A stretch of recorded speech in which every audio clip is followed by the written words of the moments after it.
안녕하세요. 이베스트 투자증권의 염승환 이사입니다. 계좌를 신규 개설한 고객님께 요약집 주식 상품권 10달러를 드리는 이벤트를 진행합니다. 영상 하단 더 보기란을 통해 많은 참여 바랍니다.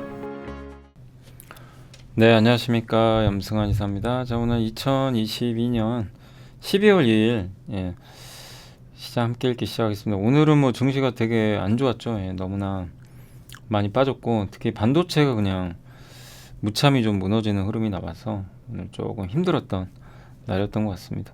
또 그동안 좀 많이 오른 것도 있었지만 특별히 뭐 악재는 없는 것 같은데, 증시가 아무튼 오늘 좀 외국인이 뭐 4천억을 팔아버리더라고요.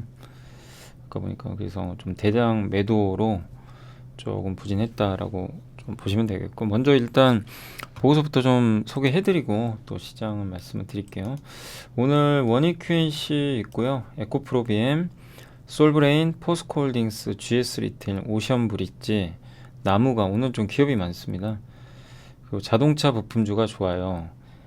네, 그리고 자동차 판매 현황, 그리고 둔촌 주공 분양, 국내 경제지표 악화 속에 작은 희망 불씨도 있다. 뭐 이런 내용으로 오늘 좀 한번 진행을 해보겠습니다. 먼저 이제 원익 QNC는 우리도 한번 함께 배우기 공부했죠. 반도체에서. 그래서 참고로 이제 함께 배우기는 다 내일 이제 오전 10시 올라갈 텐데, 그 이제 전공정 있죠. 반도체 칩을 만드는 그 공정. 그게 이제 내일이 마지막 편이에요. 그래서 보시고 거기에 이제 반도체 전공정 장비 3대장 이렇게 좀 만들어 놨으니까 꼭 한번 보시고, 이제 앞에 했던 내용들도 한번 정리를 했습니다. 그렇게 봐주시면 되겠고, 원익 QNC는 우리 그 식각 공정 있죠. 식각 공정에 쓰이는 그 장비, 거기에 들어간 이제 쿼츠를 만드는 그런 회사고요. 이게 주력 고객사가 삼성전자인데, 삼성은 이제 P3는 평택 세 번째 공장이고요. 이게 양산이 들어갔고, 그 다음에 P2 확산 공장은 뭐냐면 평택의 두 번째 공장입니다. 요게 이제 교체 주기가 도래한대요. 부품들을 또 교체해야 되는.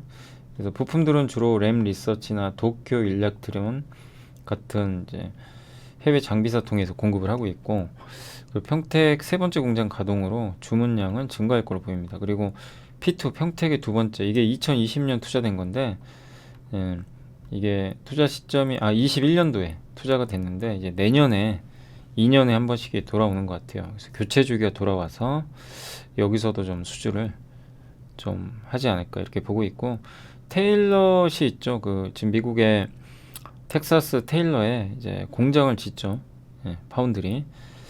요게 이제 내년 하반기부터 좀 부각이 될 거라고 합니다. 그래서 여기도 좀 들어갈 것 같고, 그리고 국내 공장의 생산 능력은 확장 중에 있고요. TSMC로도 납품을 하는데 비중은 얼마 안 됩니다.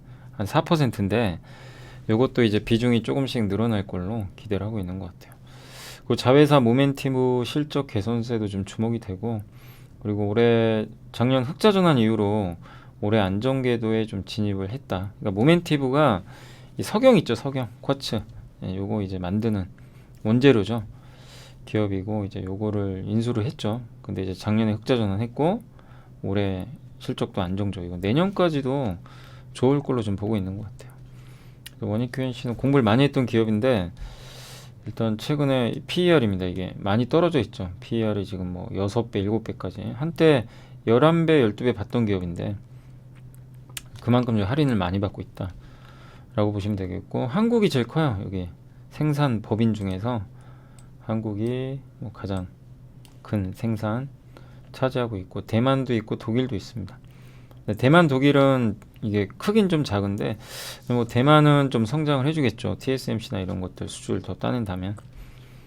원익 QNC도 뭐 정말 꾸준하죠. 꾸준히 돈도 잘 벌고 뭐 성장성도 있는 그런 기업이고, 꾸준한 게 이제 뭐냐면 식각 부품은 계속 쓰이니까 그게 좀 괜찮은 것 같고요. 두 번째가 에코프로비엠인데, 양극재 시장이 세 가지로 좀 구분을 했어요. 그러니까 에코프로비엠이 어제 뭐 IR을 한 것 같더라고요. 그래서 프리미엄 최고 사양, 볼륨 대중적인 거, 엔트리는 가장 저사양 모델인데, 뭐 예를 들면 테슬라로 따지면 프리미엄은 테슬라 모델 S, 볼륨은 모델 Y, 그 다음에 엔트리는 모델 3, 뭐 이렇게 구분할 수도 있겠죠.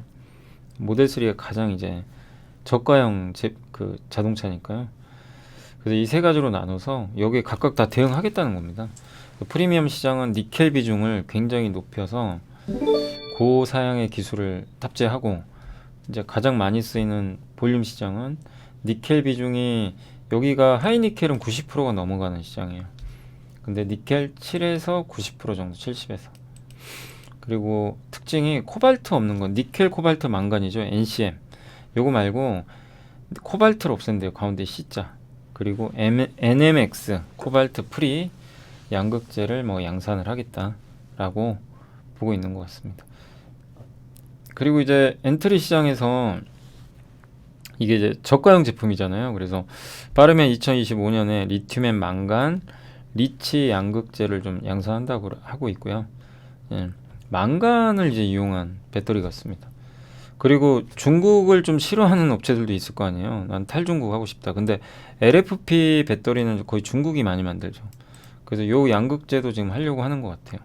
그러니까 양극재 전체 시장 다 대응하겠다, 이런 청사진을 냈고, 그리고 인플레 감축법 때문에 미국에 생산해야 되잖아요. 그래서 원재료를 북미나 FTA 체결국, 우리나라죠, 여기서 만들고, 원재료를, 그리고 전구체를 이용해서 이제 양극재 만드는데, 그거는 국내와 북미에서 생산을 하고, 양극재는 이제 북미에서 만들어서 보조금을, 혜택을 받을 수 있는 쪽으로 가고요. 또 북미에서 만들어야 이 세제 혜택도 많이 받거든요. 그리고 인플레 감축법에 포함되지 않은 거는 뭐 중국에서도 좀 협력사 해가지고 하겠다. 그래서 좀 이원화 하겠다고 좀 밝혔고, 원재료도 경쟁력을 좀 강화해서 뭐 리사이클 원료도 확대하고, 인도네시아, 남미 이런 데서도 구매를 하겠다라고 밝힌 것 같습니다. 그래서 양극재는 결국엔 전구체를 가지고 만들고, 이 전구체도 결국엔 그 뭐 리튬이라든가 이런 소재를 이용해서 만드는데, 그래서 가장 앞단이 광물이죠. 리튬,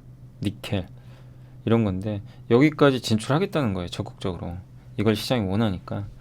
에코프로는 이제 그런 청사진을 제시를 한 것 같습니다. 그리고 가이던스 생산 목표도 올렸어요. 55만 톤에서 27년에 71만 톤으로. 그렇게 되면 주가 역시 목표치 상향 조정을 좀 반영을 해야 될 것 같다, 이런 내용이고, 그리고 프리미엄 비싼 것만 안 하고 대중적인 모델까지도 하겠다. 하이 싱글은 이제 그 우리가 1%, 2%, 3%, 9%까지가 한 자릿수잖아요. 근데 하이 싱글은 이제 한 자릿수에서 제일 높은 거. 그 하이 싱글 이상의 수익성이면 영업이익률이 8에서 9%겠죠. 하이 싱글이니까 그렇게 보시면 되겠고, 그리고 업스트림 광물 여기까지도 확보하겠다. 그래서 에코프로 머티리얼즈는 전구체, 에코프로 이노베이션은 리튬, 에코프로 CNG는 리사이클, 에코프로 AP는 산소 질소, 이런 것들을 하는 업체인데, 요게 다 이제 배터리 만들 때 필요하다는 거죠, 양극재. 그래서 이 중에선 비상장 계열사 중에 에코프로 머티리얼즈를 가장 좋게, 이 전구체 회사인데 우리나라는 전구체 기업이 지금 별로 없죠. 이번에 고려아연이 좀 하려고 하죠, LG화학하고. 그래서 왜냐하면 이제 전구체가 가장 준비가 잘 돼 있고요, 한국이. 중국 비중이 워낙 높아요. 그리고 합작법인으로 대부분 하죠. 근데 단독으로 하는 업체는 에코프로 머티리얼즈밖에 없다고 합니다. 그리고 캡티브 고객, 주요 고객사는 에코프로 BM이 성장을 또 해주니까. 그래서 근데 이제 내년 하반기에 IPO, 기업 지금 비상장이거든요. 그래서 신규 상장을 좀 내년 하반기 정도에 예상을 하고 있는 것 같습니다. 그래서 요즘에 양극재 이쪽도요, 뭐 나빠서 빠진다기보다도 뭐 이런 거죠. 양극재가 뭐 나쁠 게 있겠습니까? 당장 뭐 크게. 근데 그거보다도 너무 몇 년 올랐잖아요. 그게 뭐 악재라면 악재겠죠. 에코프로 BM도 보시면 뭐 여전히 단단합니다. 오늘 좀 비록 많이 빠졌지만 주가 차트 보시면 이렇게 견조해요. 크게는 안 빠지고 있어요. 그만큼 모멘텀이 있는 거죠. 근데 다만 이제 최근에는 조금 슬로우하다. 지난 2, 3년간의 주가 상승이 버거운 거죠. 그러나 이제 에코프로도 있고, 에코프로도 이번 IR 결과는 뭐 나쁘지 않지 않나 보여지고, 다만 에코프로는 폐배터리 그쪽 사업도 하니까 너무 많이 올랐어요. 그래서 당분간 숨고르기는 좀 불가피할 것 같습니다. 단기 조정은 좀 나올 수밖에 없는 것 같고요. 큰 그림은 뭐 괜찮은 것 같습니다. 솔브레인은 NH투자증권의 도현우 연구원님이 오늘 그 목표 주가를 올려줬습니다. 그래서 목표 주가 27만 원으로 상향 조정을 했고요. 삼성전자가 3나노 하잖아요. GAA, 게이트 올어라운드. 우리도 함께 배우기 시간에 배웠죠. 사면이다. 전류가 사면에서. 그 다음에 TSMC가 하는 핀팻 방식은 3면. 위, 옆에 이렇게 3면인데 삼성전자는 4면에서 아래까지 받아요. 전류를. 그래서 훨씬 더 좋은 공정인데 다만 만들기가 어렵죠. 근데 여기에 솔브레인이 개발한 시가기기 사용이 된다고 합니다. 수혜를 받을 거고 이거 앞으로 많이 쓸 거 아니에요. 그리고 최근에 TSMC 외에도 삼성전자로 고객사를 좀 다변화하려는 고객들이 좀 늘어나고 있어요. 이 점도 긍정적이고 그리고 3D 낸드 있죠. 낸드는 이제 230단 나중에 1000단까지 쌓거든요. 층을. 그럴 때 이제 이런 시가격이 많이 필요합니다. 그래서 적층수 증가는 호재고요. 반도체가 또 난이도가 워낙 높아져가지고 소재가 많이 쓰인다고 합니다. 그래서 그동안 주가 부진했지만 장기적인 경쟁력은 의심할 여지는 없는 것 같다. 그래서 오늘 목표 주가는 올렸습니다. 포스코홀딩스가 이제 오늘 한국투자증권의 최문선 연구원님이 목표 주가 40만 원으로 일단 상향 조정을 했고요.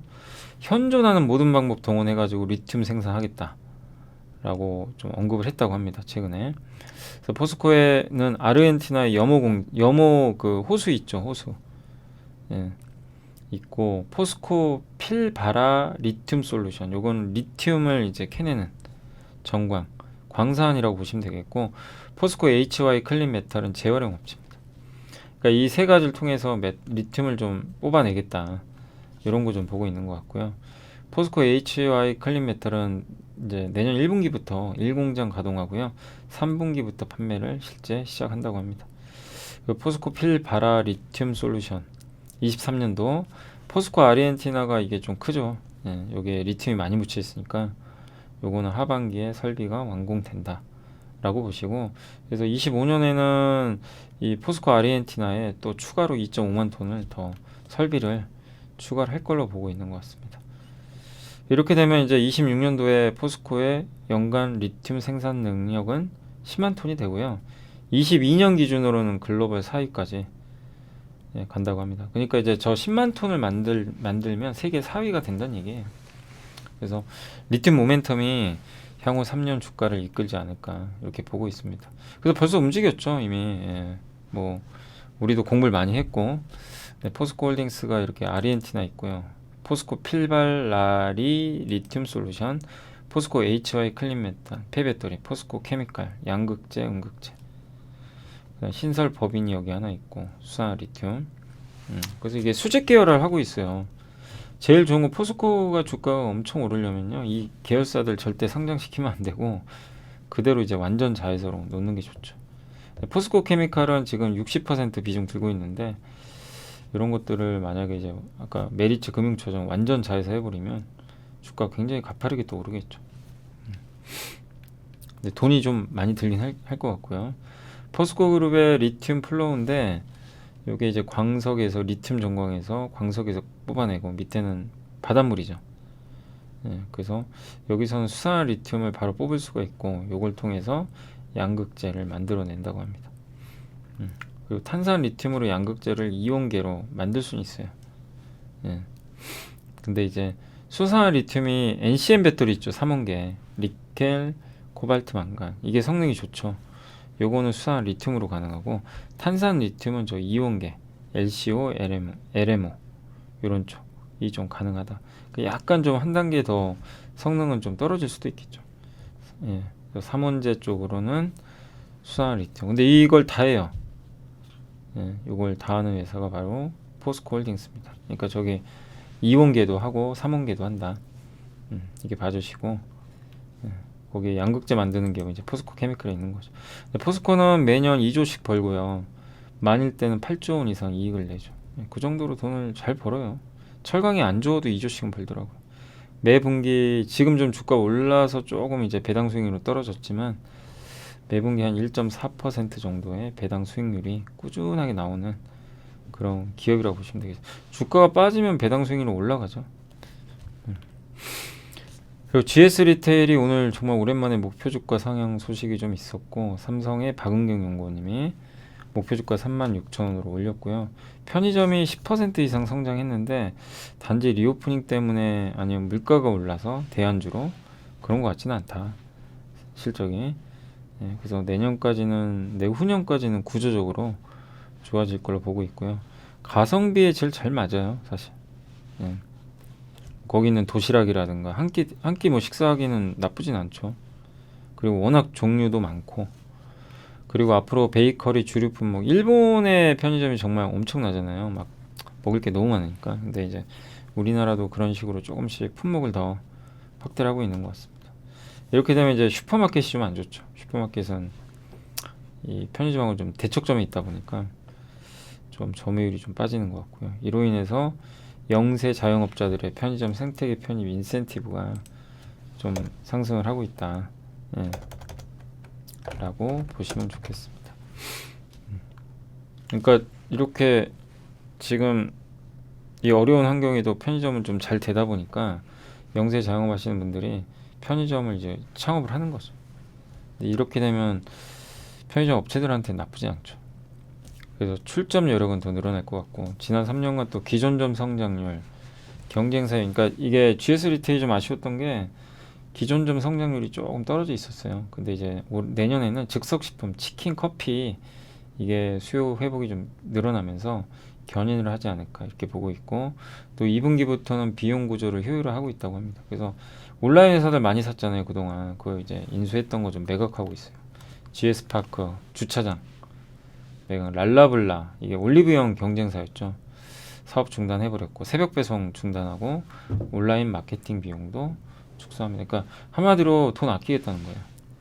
그래서 이런 효과가 나오면 내년에 이익은 크게 늘 수 있습니다. 그래서 원래 올해는 편의점도 좀 역성장을 하고 기타 부분 있죠. 이게 온라인 쪽이에요. 막 디지털, 예, 이런저런 사업하고 돈이 안 됐죠. 그래서 호텔하고 홈쇼핑으로 번 걸 다 이제 토해냈는데 내년엔 달라요. 내년엔 편의점이 이렇게 돌아서고요. 기타 부분도 좋아질 것 같습니다. 다만 이제 호텔은 조금 그 이제 수익성이 좀 줄어들 것 같고요. 올해 좋았지만 홈쇼핑 쪽도 약간은 좀 플러스였다가 좀 마이너스로 돌아서면서 안 좋게 흘러갈 것 같습니다. 근데 이 회사의 핵심 뭐예요? 편의점이고요. 또 가장 많은 비중 중에 하나가 또 여기 그 이제 어떻게 보면 이제 기타 부분이죠. 여기 네, 온라인 있죠.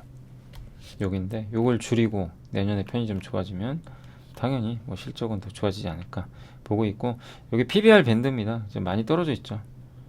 그래서 뭐 최근에 좀 올라서 약간 쉴 수 있겠지만 방향성은 조금 좋아지고 있다라고 보시면 되겠습니다. 그리고 이제 오션브리지는 이제 그 원래 반도체 소재랑 장비 만드는 회사고, 우리 함께 배우기 시간에 이제 공부해봤지만 반도체 인프라 장비 있죠. CCSS, 그 반도체 화학약품을 공급해주는 인프라 장비, 그거랑 식각이나 뭐 증착 공조기 전구체 필요하거든요. 거기 쓰이는 전구체, 뭐 연마제, 뭐 이런 것들을 만들고 있습니다. 그래서 요거는 뭐 반도체 업황이 안 좋으니까 모멘텀은 이 부분은 크진 않은데, 다만 이제 이 회사에서 주목할 게 2차전지 사업이 좀 늘어나요, 최근에. 요걸 좀 주목을 해야 됩니다. 특히 CESS라 그래서 전해질 종자치라고, 우리가 뭐죠? CCSS 들어보셨죠? CCSS, 그거는 반도체 공정에서 화학약품을 공급해주는, 각 공정에다 가스를 공급해야 될 거 아니에요, 진공 상태에서. 그게 CCSS인데 요거는 CESS라 그래서 2차 전지에 들어가는, 이것도 비슷해요. 화학약품을 공급하는 건데 단 요거는 전해질을 공급한다고 합니다. 그래서 여기 나와 있죠. CCS에서 파생됐다. 전해액의 이송을 담당한다. 그래서 외부에 그 탱크에 있는 전해액을 공장 내부로 이렇게 보내주는 장치라고 보시면 좋을 것 같아요. 그래서 작년 LG엔솔에도 납품을 했고, 올해 SK온 헝가리 공장형 수주도 성공을 했다고 합니다. 주요 고객사는 이제 하이닉스도 반도체를 이 회사는 하니까, 그래서 하이닉스가 설비 투자를 이제 단행할 걸로 예상을 하고 있는데, 그래서 반도체 장비 신규 수주는 좀 감소할 것 같다. 그래서 이게 좀 내년 실적에는 변수다. 예, 이제 아무래도 하이닉스가 주요 고객사니까 설비 줄이는 건 약간 좀 리스크 요인이지만 그건 반영은 됐고 또 거기에 이렇게 2차전지 사업을 하고 있으니까 이게 좀 주가에 또 변수가 되지 않을까라고 보고 있습니다. 그래서 내년에 CESS 전액 전달하는 이 장비를 얼마만큼 수주를 이제 확대하는지 이 부분이 좀 주가 흐름을 좀 결정짓지 않을까. 그래서 한마디 양수 겸장이죠. 반도체도 좋고 2차 전지도 괜찮을 기업이 아닌가라고 말씀을 드리겠습니다. 나무가는 좀 생소하시죠. 한국 IR협의회 이세롬 김정은 연구원님이 이거 뭐 파트론이나 MC넥스 같은 회사랑 똑같은 거예요. 그 스마트폰의 카메라 그걸 만드는 회사인데 다만 이제 3D 카메라에 좀 특화되어 있어요. 3D 센싱. 그래서 애플 아이폰 또 삼성에도 이런 것들이 탑재가 됐었죠. 그래서 3D 센싱 모듈, AR, 뭐 VR에도 이런 것들이 필요하고 자율주행 이런 데 들어가겠죠. 그래서 이런 것들을 만드는 이제 카메라 전문 기업이고 삼성전자에 납품을 하고 있고요. 동사 최대 주주는 드림텍이라는 회사에 납품을 하고 있습니다. 그리고 자율주행 그 다음에 XR 기기 시장으로 이런 이제 기기들이 다양화되고 있고 XR 기기는 공간 및 동작 인식 기능, 고성능 이런 것도 있고 또 주변 환경과 부딪히지 않게 다양한 카메라, 3D 센싱 모듈이 탑재가 되어 있다고 합니다. 그러니까 한마디로 이걸 써야 되는데 만약 앞에 안 보인다고 생각해 보세요. 그냥 이 앞에 막 이 게임 화면들이 나오면서 그러면은 그런 것들이 이제 많이 걸어 다니다가 충돌하면 안 되잖아요. 사람끼리. 그래서 그런 이제 뭐 카메라나 이런 센싱 모듈이 이제 알려주는 거죠. 그리고 페이스북의 자존심이죠. 오큘러스 퀘스트 2가 외부 카메라 4개인데 애플은요 12개 달릴 거라고 합니다. 카메라 시장 커지겠죠. 그래서 2017년 소니, 2019년 삼성전자, 21년 삼성전자 로봇 청소기, 자율주행 업체로 이런 인캐빈 카메라 시제품을 좀 공급을 했다고 하더라고요. 그래서 이게 뭐 TOF라고 하는데 이게 이제 빛인가요? 레이저 쏴가지고 돌아오는 시간을 계산해서 측정하는 거죠. 자율주행에도 이제 많이 들어가는 걸로 아는데 아무튼 인캐빈 카메라 시제품을 공급을 시작을 했다고 합니다. XR 기기에 적용되는 이제 요 TF 카메라 있죠. 요것도 공동 개발을 하고 있나 봐요.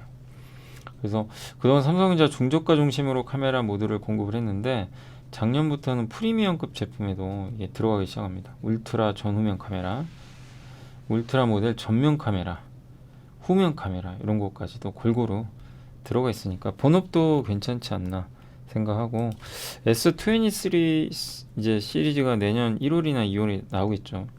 삼성. 이럴 경우에는 전 라인업 수주도 가능하다라고 보고 있는 것 같습니다. 이렇게 이런 카메라들이에요. 이렇게 다 막 되게 자꾸 막 그러죠. 카메라 모듈 매출액이 이렇게 점프를 했고 주로 고객사는 삼성전자입니다. 애플이 채택할지 모르겠지만요. 그리고 PBR도 많이 떨어져 있었고 다만 이제 나무가가 보니까 좀 많이 올랐더라고요. 그래서 조금 지금은 조금 조심해야죠. 아무리 좋아도 지금은 아닙니다. 그래서 그거는 염두에 두시면 되겠습니다. 그럼 나무가 한번 재무 한번 볼게요. 재무 정보 들어가가지고 카메라 만들고 뭐 자율주행에도 들어갈 것 같고 애플 AR, VR도 좀 기대가 되고 근데 주로 어쨌든 삼성전자에 납품하는데 삼성의 프리미엄 제품에 이제 본격적으로 탑재가 되는 것 같습니다. 실적은 한번 볼까요? 올해 실적은 무려 400억 정도 벌 것 같고요. 3분기까지 실적 되게 좋았네요. 벌써 한 400억 가까이 되네요, 진짜. 충분히 뭐 달성할 가능성도 있는 것 같습니다. 실적이 굉장히 좋은 편입니다. 올해 우리 적자까지 봤었는데 확실히 좀 이렇게 올해 수익성이 좀 좋아지는 모습이 나왔던 것 같습니다. 그리고 이 회사가 부채가 어느 정도 있죠? 부채 한번 볼까요? 쟤는 재무상태표, 주재무제표, 분기 검색. 분기 단위로 나와 있고, 순현금입니다. 여기 순부채가 마이너스죠, 여기. 야, 이제 현금으로 전환됐네요. 좋네요. 이런 거는. 그죠? 괜찮습니다. 원래 좀 부채가 일부 있었는데, 이건 좋고. 다만 이제 나무가 한번 보셔야 될 게 그 전환사채 물량이 있는지는 체크를 해야 돼요. 항상. 제가 아까 보긴 봤거든요. 있긴 있어요. 전환사채 물량이 일부 있긴 있습니다.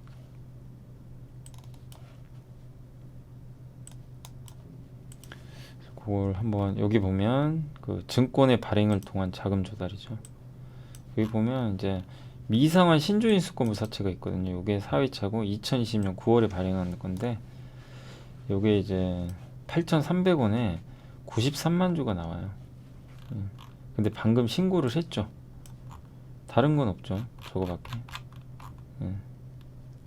다른 건 없습니다. 그래서 요 장비를 일단 이제 그 신주인수권부 사채 요게 이제 93만 주 정도. 요게 마지막이에요. 근데 공교롭게도 제가 보니까 여기 신주인수권 행사 있죠. 11월 29일 날 행사를 한다고 공시를 해버렸어요. 여기 보면요 93만 3천 원이죠. 예. 일별 행사네요. 여기 그 나머지 다 행사한 거예요. 이게 마지막이에요. 없어요. 그럼 좋죠. 차라리 이제 불확실성 해서 나무관은 이제 이거 조심하실 건 12월 14일 날 93만 주 나옵니다. 12월 14일 날 그럼 그때 한번 흔들릴 거예요.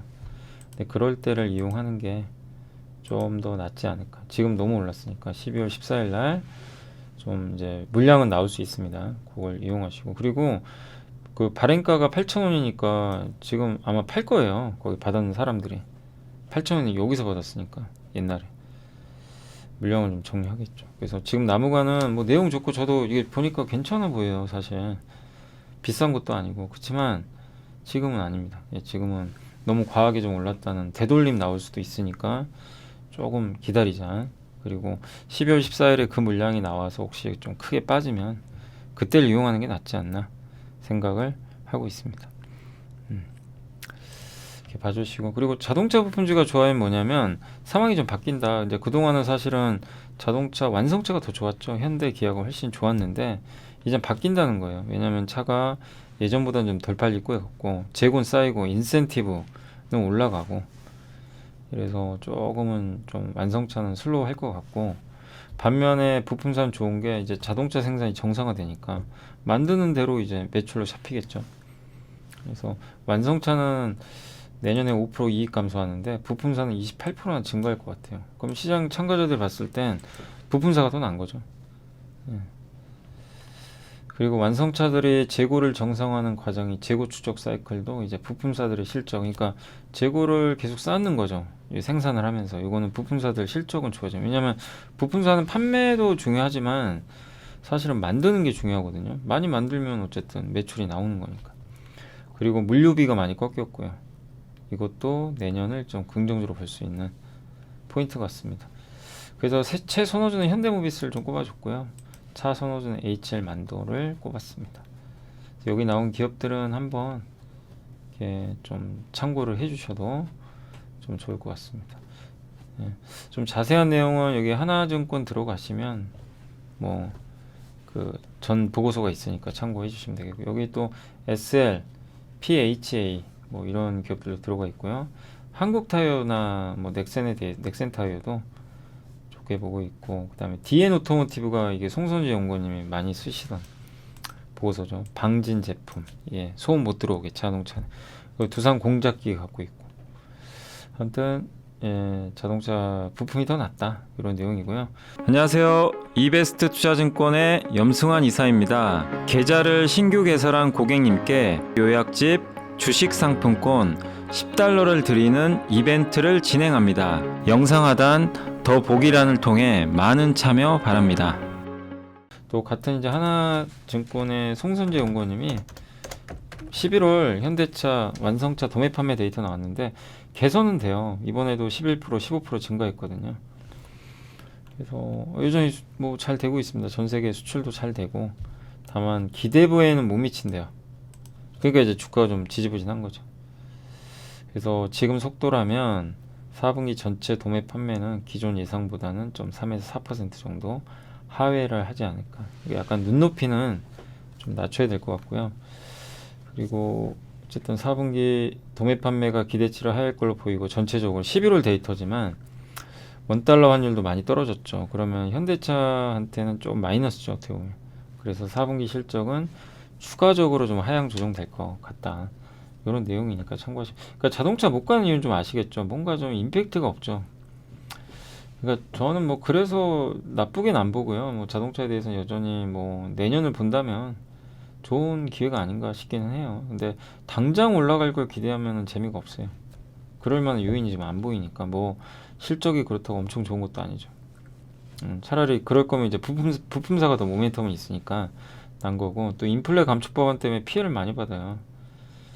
그게 통과가 돼야만 또 전기차도 좀 모멘텀을 받지 않을까. 그래서 약간은 그 조금 부진한 상태다. 이런 이유들 때문에.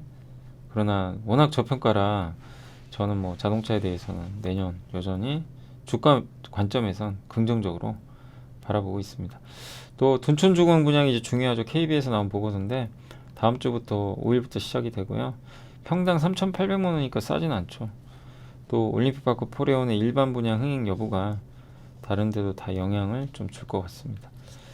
그리고 정비사업 재건축이죠. 이런 수장과 높은 대형 건설사 특성상 수도권 정비사업 진행 속도가 중요한데, 이게 아무튼 이게 둔촌주공 이게 잘 돼야 돼요. 미분양 없이. 그러면 재건축 사업이 탄력을 받아요. 다른 업체들도. 레고랜드 때문에 고생 많이 했잖아요. 그동안 유동성 문제 때문에. 그래서 불확실성도 컸지만 최근에 정부가 도와주고 미국도 속도 조절하고 있고 그러면서 조금씩 숨통은 트이고 있다라고 보시면 되겠고, 또 올림픽파크 포레온의 그 일반 분양이 크게 실패하지 않으면 뭐 건설주 주가는 조금 더 살아날 것 같습니다. 근데 아무튼 이게 혼란스럽죠. 뭐 건설업 정도 망하니 많이 막 이런 얘기들 많지만 이런 시기에도 누군가는 주택시장에서 돈을 벌고 잘하고 있어요. 그래서 그 대형 건설사가 주인공일 가능성이 높으니까 관심을 갖자는 그런 의견이고, 다만 12월 5일날 시작될 둔촌주공 뉴스 플로우는 계속 체크를 해봐야 될 것 같습니다. 이렇게 보시면 되겠고, 그 다음에 이제 국내 마지막이고요. 국내 경제지표 악화 속에 작은 희망의 불씨도 봤다. 하이투자증권의 박상현, 류진희 연구원님이 이제 적어주셨고, 11월 대중국 수출 증가율은 마이너스가 크게 났고요. 6월 이후로 6개월 연속 감소세고, 11월 반도체 수출도 뭐 그냥 지표 보면, 근데 이거에 익숙해지셔요. 이거 보고 이제 끝났네 이게 아니라 익숙해지셔야 됩니다. 지금 이게 당연한 수순이에요. 그래서 미리 다 빠졌던 거고. 그래서 반도체도 안 좋고 뭐 다 안 좋죠. 무역 수지도 확대되고. 다만 지금 점점 연말이나 내년으로 갈수록 유가가 좀 여기서 튀는 뭐 그런 모습만 아니라면 무역 수지는 좀 흑자 쪽으로도 전환되지 않을까. 또 거기다가 중국이 살아나잖아요. 리오프닝으로. 그래서 반전의 계기는 마련을 돼 있다 보시면 되겠고, 아무튼 현재까지는 역사상 최대 적자를 기록할 걸로 무역 수지 보고 있고요. 또 여기에 각종 파업, 또 금리 상승이라든가 자금 경색 이런 것들이 겹치다 보니까 경기가 좀 안 좋아질 수밖에 없는 환경으로 가는 것 같고, 다만 좋은 것도 있어요. 아까 말씀드렸지만 급격한 재고 증가로 고생했던 반도체가요, IT 업황이 출하에서 재고 뺀 거죠. 아무튼 이게 10월에 빠르게 개선이 되기 시작했다고 하고요. 그리고 출하 증가율보다는 재고 증가율이 더 큰 폭으로 떨어졌어요. 재고 증가하는 게 더 떨어진 거죠. 왜? 재고정하니까. 그래서 이런 것들도 긍정적인 요인이죠. 그리고 잠재적인 위험도 있지만 국내 신용 리스크도 좀 완화됩니다. 지금 투기 등급, 국채는 꺾였고 가장 투기 등급인 회사채도 금리에 굉장히 좀 민감한데 금리가 좀 꺾이면서 같이 좀 반응을 해주고 있다. 이런 점도 우호적인 것 같습니다. 그리고 원화 강세, 미 연준의 완화적 통화 정책, 중국의 제로 코로나 방역 정책으로의 전환, 그리고 어쨌든 이런 그 해외 쪽에서의 뭐 좋은 부분들도 우리 한국 증시에는 조금씩 반영이 좀 되고 있지 않나 이렇게 좀 보고 있고요. 중국 경기와 금융시장은 물론 국내 경기 금융시장도 굉장히 긍정적인 영향을 주는데 중국 경기가 중요하죠. 근데 중국이 제로 코로나 정책 출구 전략 가시고 했잖아요, 분명히. 요 자체만으로도 긍정적이고, 또 순춘란 부총리가 오미크론 바이러스 병원성이 약화됐다. 백신 접종 확대하자. 예방 통제 경험 축적에 따라 전염병 예방 및 통제는 새로운 정세와 임무에 직면했다. 약간 이제 오미크론 방역 완화를 많이 하겠다 이런 내용이에요. 출구 좀 이제 출구 전략 쓰는 거죠. 중국 정부도. 그래서 변화의 조짐이 분명히 가시화되고는 있어요. 최악에서. 그래서 경기가 워낙 안 좋은 상황에서 이런 조짐들은 상당히 긍정적이다. 보시고 이 주황색 선이 무역 수지인데 안 좋죠. 예. 그리고 근데 이 출하에서 재고 뺀 게 이 주황색 선인데 올라가죠. 여기 주황색 선이. 예, 그만큼 재고를 많이 털어낸 거예요. 수요가 많다기보다는 이건 좋은 거죠. 그리고 반도체 업종 출하 재고인데 이것도 주황색 선 보시면 지금 플러스 나기 시작합니다. 여기 이런 부분도 우호적이죠. 예. 그렇지만 이제 반도체 수출은 좀 안 좋은 것 같아요. 근데 여기도 바닥은 찍은 것 같아요. 주황색 선. 여기 요거 급격하게 좀 내려왔죠. 이 둘 다. 근데 이게 좀 이제 멈출 가능성이 있어서 나쁘진 않을 것 같습니다. 그리고 투기 등급 회사채 금리가 주황색이 좀 옆으로 가죠. 조금 진정됐고 다만 신용 스프레드는 아직 올라가고 있고요. 그다음에 중국은 통화 정책을 올해 2월부터 좀 썼는데 중국의 생산자 물가 많이 떨어졌죠. 근데 크레딧 임펄스가 중국의 유동성이거든요. 여기 올라갑니다. 예. 이런 부분도 되게 좋지 않나 싶어요. 작년 아마 가을부터 저게 바뀌었을 거예요.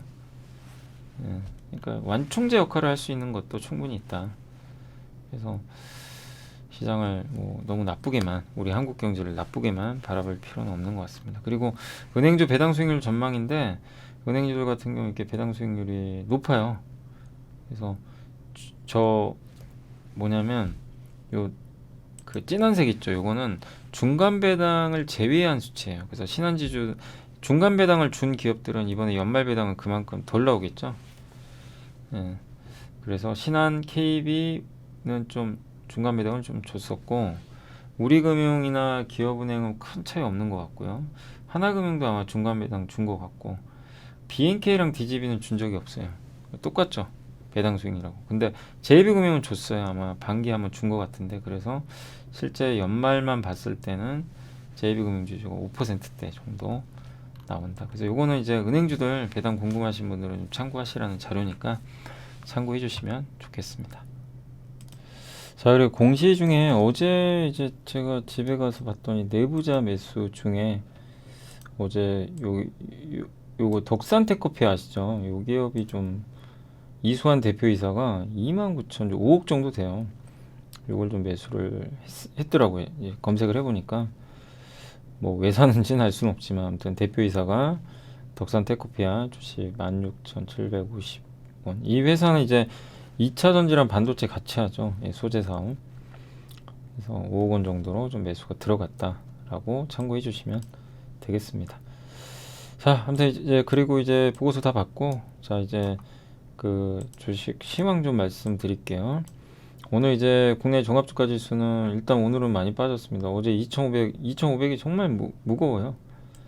그래서 오늘은 그냥 완전히 밑으로 그냥 뭐 반등도 없었습니다. 그냥 바로 밑으로 완전히 꺾여버리는 그런 흐름으로 그냥 종가가 최저가에 끝났고 그 배경은 외국인들 때문이에요. 오늘 외국인들이 주식을 진짜 많이 팔았어요. 4천억이나 대량으로 팔아버렸습니다.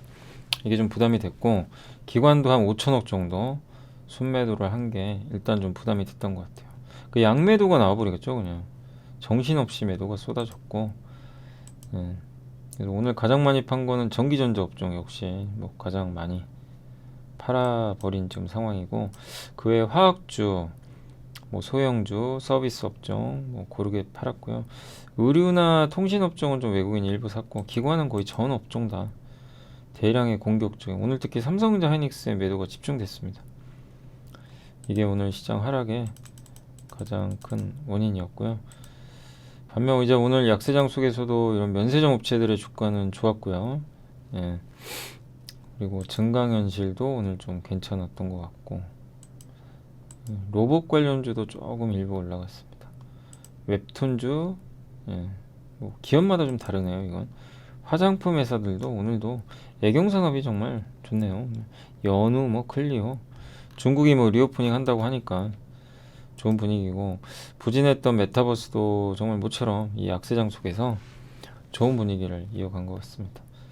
가상현실 또 카지노도 리오프닝 수혜주죠. 근데 롯데관광개발이 요즘에 힘을 좀 내고 있고. 근데 이 카지노 관련 기업들 다 괜찮죠, 전체적으로 최근 분위기는. 예. 여행주도 리오프닝 기대감 좀 살아나고 있고, 그리고 건강기능식품도 오늘 오랜만에 좋았고요. 예.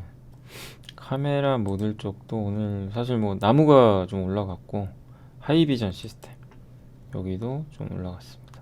하이비전 시스템 참고로 이제 애플 아이폰이나 이런 데 쓰이는 그 차량 그 카메라 있죠, 카메라. 예, 카메라 이 검사 장비, 애플 아이폰 그쪽 관련 기업이고, 자동차 부품사도 오늘 괜찮았습니다. 그 현대공업이 엄청 올랐네요. 광고 쪽도 조금 일부 올라간 것 같습니다. 반면 뭐 나머지는 빠졌고, 모듈러 주택 요즘에 이게 네옴시티 쪽이에요 다. 네옴시티 많이 올랐기 때문에 일단 오늘은 이제 급락을 하고 있고, 조선주도 오늘 다 안 좋았습니다.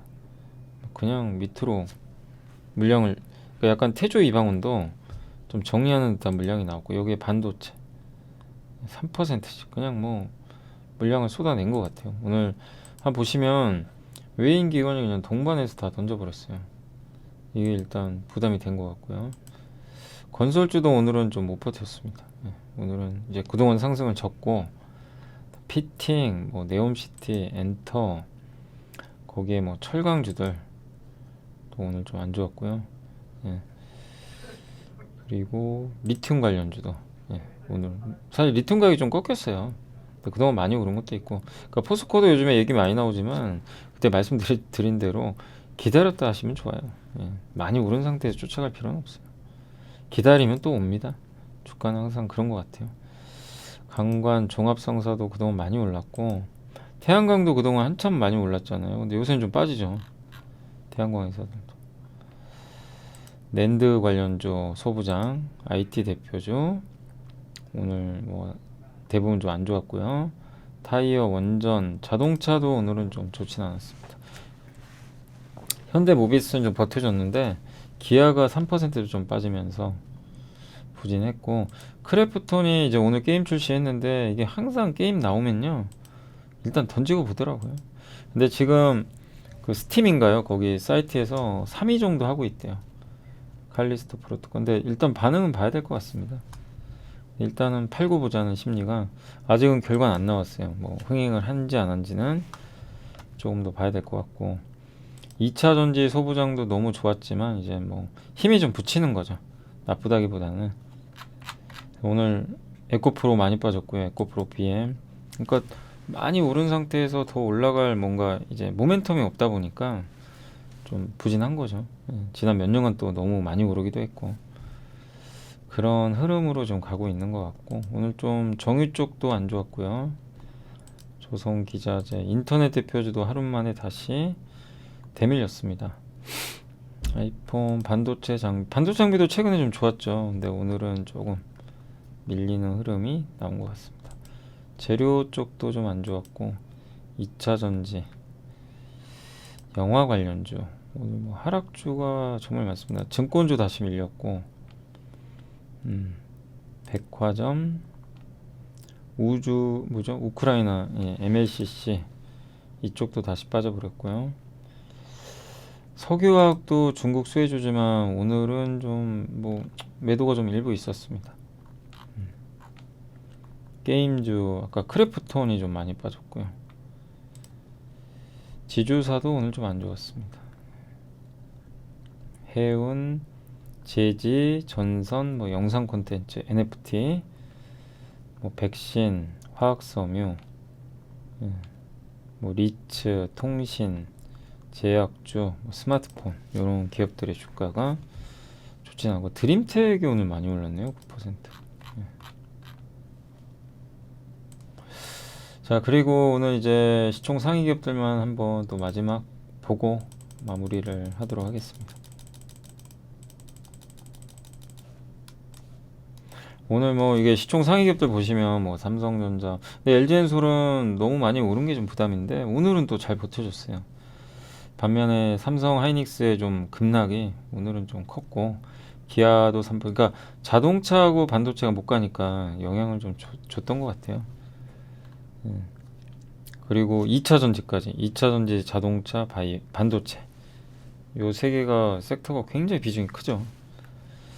그래서 시장이 좀 부담이었고 LG전자는 좀 올라갔고요. 그리고 삼성생명이 좀 많이 빠졌습니다. 에코프로비엠, LG생활건강 이제 중국 기대감, NC가 요즘에 게임주에서는 진짜 좋아요. 요즘엔 좀 잘 버티고 있고 삼성전기도 이제 바닥을 딛고 견조한 것 같습니다. 크래프톤은 아까 말씀드린 대로 게임은 지금 결과는 나빠 보이진 않는데 일단 팔고 보자는 심리가 강하고 하나솔루션, 삼성화재 좀 밀렸고요.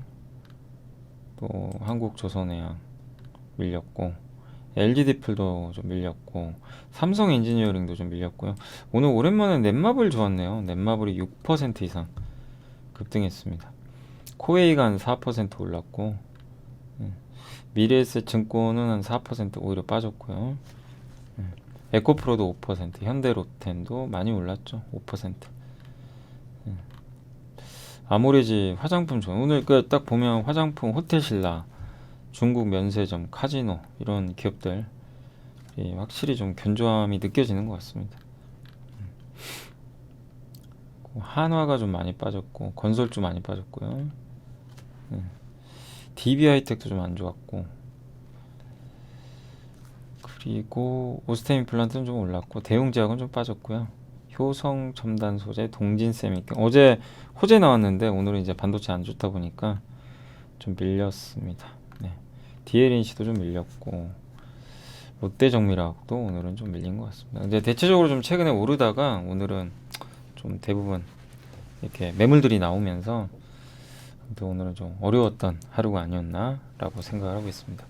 자, 이번 한 주 어쨌든 이제 끝이 났고 이번 한 주간은 증시가 그냥 급락 출발했다가 급반등했다 다시 밀리면서 그냥 이제 이번 한 주는 이렇게 좀 오르지도 내리지도 못한 상태로 좀 마무리됐고 코스닥도 마찬가지예요. 증시는 그냥 오늘 지지부진한 상태로 끝이 났다라고 봐주시면 좀 좋을 것 같습니다. 예. 그렇게 생각을 해주시면 될 것 같고요. 자, 오늘 어쨌든 시장은 네, 이대로 끝났고 아무튼 이번 한 주 고생하셨고 내일 그 함께 배우기도 좀 많이 봐주시고 예, 아무튼 너무 수고하셨습니다. 예, 한 주간 매일매일 보면 참 시장이 오르락내리락 하고 또 요즘에 이런 생각 많이 드시죠? 이거 팔아야 되나 주식? 예, 2,500까지 온 상황에서 팔까 말까 팔까 말까 고민들 많이 하실 거예요, 사실. 예, 근데 저희 당사 의견도 그렇지만 지금은 주식 여전히 싸다. 종목 기업별로 대응만 하시면 되겠고 뭐 지수 올라서 비중 줄인다기보다는 종목별입니다. 종목별 중에 너무 오른 거 있으면 뭐 줄이는 거고요. 예, 아직도 싼 거 있으면 조금씩 저감해서 해보는 거고 그런 이제 기업별로 좀 다르게 보셔야지 그냥 천편일률적으로 지수 올랐으니까 줄이고 예, 이런 전략은 지금 의미는 없는 장이에요. 왜냐면 박스권 장이다 보니까. 그리고 분명한 건 저도 이제 말씀드리고 싶으면 바람의 방향이 좀 바뀌었잖아요. 물가, 금리, 환율 세계 보세요. 어디로 갑니까? 중시의 우호적인 방향으로 바뀐 건 맞잖아요. 그죠? 그건 분명하고 단 한 가지 아직은 어려운 게 경기가 어떻게 될 거냐. 기업 실적. 요게 좀 의문부호죠. 그래서 이제 속 시원하게 못 가는 거고. 근데 그런 부분도 중국이 힌트 주고 있잖아요. 중국이 풀잖아요. 조금씩 빗장을 리오프니. 그러면 기업 실적에도 우리나라는 중국 의존도가 높으니까 조금씩 우호적으로 잡힐 가능성은 있는 것 같아요. 그래서 내년에 키포인트는 중국이 얼마나 회복하냐인데 그 회복의 강도가 강하면 강할수록 한국 시장이 유리하지 않을까라고 생각은 좀 하고 있습니다. 네, 아무튼 시장 여전히 뭐 너무 부정적으로 볼 필요는 없고요. 좀 오늘 삼성전자 너무 많이 빠졌다고 스트레스 받지 마시고. 근데 이제 지수가 여기 2,500을 넘으려면요, 그건 분명해요. 삼성전자, 현대차 뭐 이런 중우장대형 아니면 뭐 이런 큰 기업들이요 일단 올라가 줘야 됩니다. 그래야 2,500이 보이는 거죠. 예. 그러니까 그런 것들이 나올 때까지는 조금 시간은 걸리겠지만요. 예. 예전처럼 급격하게 무너질 만한 그런 요인은 뭐 크진 않은 것 같습니다. 자, 아무튼 오늘 고생하셨고 오늘 또 미국 증시가 어떨지 모르겠지만요. 예, 주말 잘 보내시고 내일 함께 배우기도 반도체 이제 거의 마무리니까 잘 정리하시면 좀 좋을 것 같습니다. 전 다음 주 월요일 날 뵙겠습니다. 이번 한 주도 정말 많이 시청해 주셔서 감사드리고, 제가 뭐 모든 보고서를 다 소개 못 해드려요. 이게 정리하는데 시간이 너무 걸려서. 그래서 못한 거는 어떻게든 정말 중요하다고 생각하는 거는 나중이라도 꼭 소개를 해드릴 테니까 그렇게 좀 기다려 주시면 감사하겠습니다. 자, 오늘 수고하셨습니다.